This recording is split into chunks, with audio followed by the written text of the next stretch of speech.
जैसा कि आप जानते हैं कि क्रूड सप्लाईज अगले 60 दिन के लिए टाइड अप हैं। हमारी crude inventories are sufficient. Refineries maximum capacity पर ऑपरेट कर रही हैं।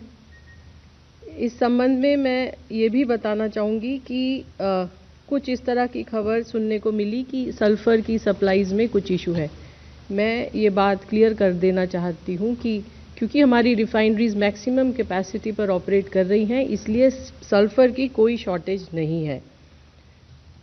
हमारे रिटेल आउटलेट्स नॉर्मल ऑपरेट कर रहे हैं। इंटरनेशनल वॉलेटिलिटी के बावजूद भी पंप के प्राइसेस में कोई इंक्रीज नहीं किया गया है। भारत सरकार ने प्राइसेस को स्टेबल रखने के लिए एक्साइज ड्यूटी में रिडक्शन किया है और कुछ भार हमारी ऑयल मार्केटिंग कंपनीज भी उठा रही हैं और लगभग 24 रुपये का अंडर रिकवरी पेट्रोल के ऊपर और 104 रुपये का अंडर रिकवरी डीजल पर लीटर डीजल पर है। इसके अलावा नेचुरल गैस की सप्लाई डोमेस्टिक कंज्यूमर्स को 100% एश्योर्ड है और जैसा कि मैं आपको बताती आ रही हूं कि भारत सरकार ने पीएनजी के एक्सपेंशन के लिए कई सारे कदम उठाए हैं। ये इसलिए भी ज़रूरी है कि इससे हमारे एलपीजी के ऊपर जो प्रेशर है वो ईज आउट होगा। इसी क्रम में आपको मैं याद दिलाना चाहूँगी कि भारत सरकार ने एक ऑर्डर इशू किया था और जिसमें ये कहा था कि 10% एडिशनल कमर्शियल एलपीजी दी जाएगी अगर state government ease of doing business के द्वारा पीएनजी एक्सपेंशन को प्रमोट करेंगे। इस संबंध में मैं ये बताना चाहूँगी कि लगभग 8 स्टेट्स और 8 स्टेट्स को एडिशनल एलोकेशन दिया जा रहा है और 3 स्टेट से एप्लीकेशन आया है जो अंडर कंसीडरेशन है।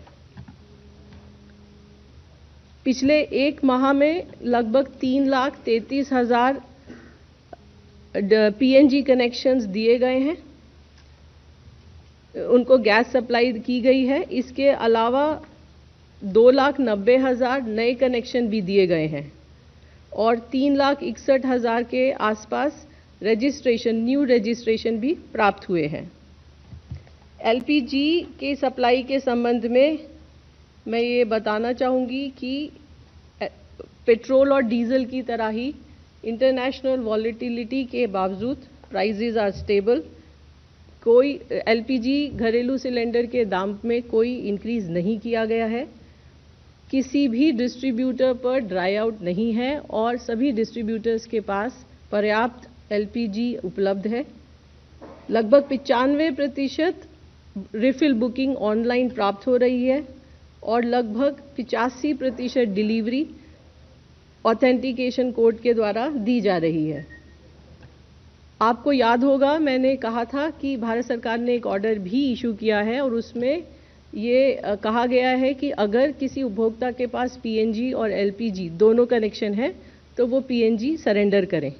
इस संबंध में मैं बताना चाहूँगी कि एक पोर्टल है mypngd.in। इस पोर्टल पर उपलब्ध इंफॉर्मेशन के अकॉर्डिंग लगभग 12,400 लोगों ने एलपीजी कनेक्शंस को सरेंडर किया है।